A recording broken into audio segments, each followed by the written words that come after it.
Hey Mustangs, in this video we're going to take a look at movement through the digestive system and also a closer look at the villi. So you're going to need the handout from the notes page of the class website. It'll make it easier to fill this in so you don't have to draw it by hand. And then you're also going to need to turn your notebook to page 176 and title it Movement Through the Digestive System and Villi. Okay.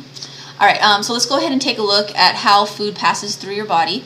Now, just because food enters into your body doesn't mean that you actually have access to it yet. I know that sounds kind of weird. It's in your body, you can't see it anymore, you swallowed it, it should be a part of your body. But that's not actually how it works. Your digestive system is like one long tube that runs through your body from beginning to end. And the food, as it passes through these different tubes, different sections, it has to be absorbed. The nutrients have to be taken out of the food. Otherwise, if your digestive system isn't working right, it's actually possible for you to eat food and have it simply pass out the other end without getting any benefits from it. In fact, people who have tapeworms, for example, tapeworms take up basically housing inside your intestines, and they can actually absorb your nutrients, so you would lose a lot of weight and you'd look really sickly, like you're not eating. Because technically you're not. It's really weird to think of this way. Even though food's going into your mouth, it's never being absorbed into your body because of these tapeworms. And then whatever doesn't get absorbed by the tapeworms usually isn't enough to keep you healthy and keep your body weight up. And then you still wind up passing very little feces even. So let's go ahead and take a look at the parts that food actually passes through first. So the tubes, or the parts that food goes through. So let's see here. The first part is the mouth. And remember, that's where mechanical digestion occurs. Then it passes through the pharynx. So that's the back of the throat. And then there's two tubes. The trachea, which is blocked by the epiglottis, prevents food and drink and spit from going into your lungs. So that's the trachea here. But this tube back here that leads down to the stomach, that's the esophagus. Remember, that's a muscular tube. It uses what we call peristalsis, wave-like muscular contractions to push food down into the stomach. Down here, this piece right here is covered up by the liver. The rest of the stomach is back here. So that's a stomach. Okay. So food drops into the stomach next. From the stomach, it gets passed into the small intestines.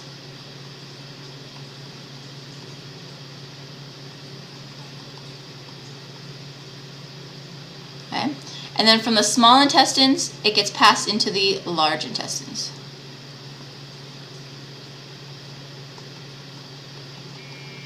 Okay.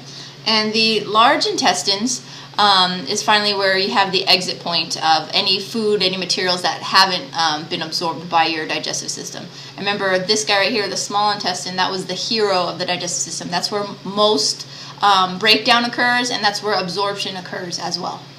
Alright, now the other three organs that we didn't label, food never really passes through them, but they create either enzymes or substances that are needed for digestion.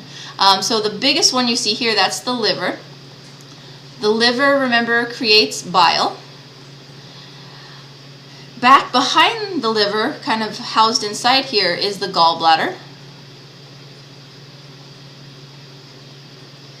Okay.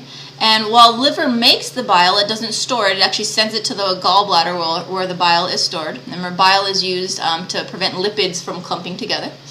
And then here, I'd say this organ is actually the second most important organ in the digestive system behind the small intestine, and that is the pancreas. Pancreas makes all of your major digestive enzymes in order to break down your proteins, lipids, carbohydrates, and even nucleic acids. So it makes all the major enzymes, dumps it into the small intestine, and it also creates your sodium bicarbonate to neutralize the stomach acid. So I would say pancreas is number 2 of the digestive system. Alright, so that's our flow chart of how food goes through the digestive system. Next, we're going to take a look real quickly at the, not the alveoli, that was the respiratory system, at the villi. So looking at the small intestine here, if we took a piece of the small intestine, cut it open, and we looked closely at it, we would see these finger-like structures, which we call villi. Okay, so the villi, this is where the nutrients from your food, the monomers from your food, get absorbed into the blood and then transported out to the rest of your body. Okay, so here's again the close-up look at the villi. And you have this page as well. It should have been with the other diagram on the printout. So we're going to label what's going on here. So this, we're going to say this is the inside of your intestine. Inside of intestines. Okay. All right, so here's one villi. We're going to zoom in on just this one. So out here you have your lipids that have been broken down. You have your, let's see, what do we have? Our proteins, which have been broken down into amino acids. You have your carbohydrates, which have been broken down into monosaccharides. Oops. And you also have your nucleic acids, which have been broken down into nucleotides. Okay. Now, here's diffusion again. Okay, we have a high concentration of these things out here inside. So when I say inside the intestines, if this was a section of the intestine, a part of the tube we're looking at, we're saying inside here.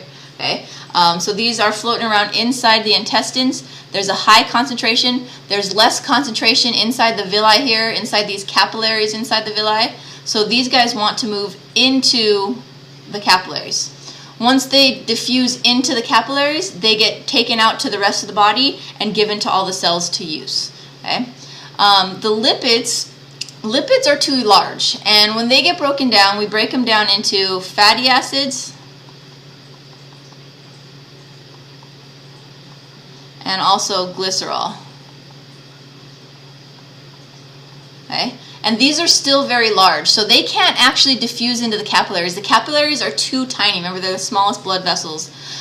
So what happens with these guys, these diffuse into these purple structures here. Those are called lymph vessels. Okay? So these diffuse into the lymph vessels, and then they could be taken out to the body to be distributed. Okay? So that's what will happen with the lipids, or the pieces of the lipids diffusing into the lymph vessels. Okay? All right, so that's it. That's all for the video notes. We are done with the video notes, and that's it for the digestive system.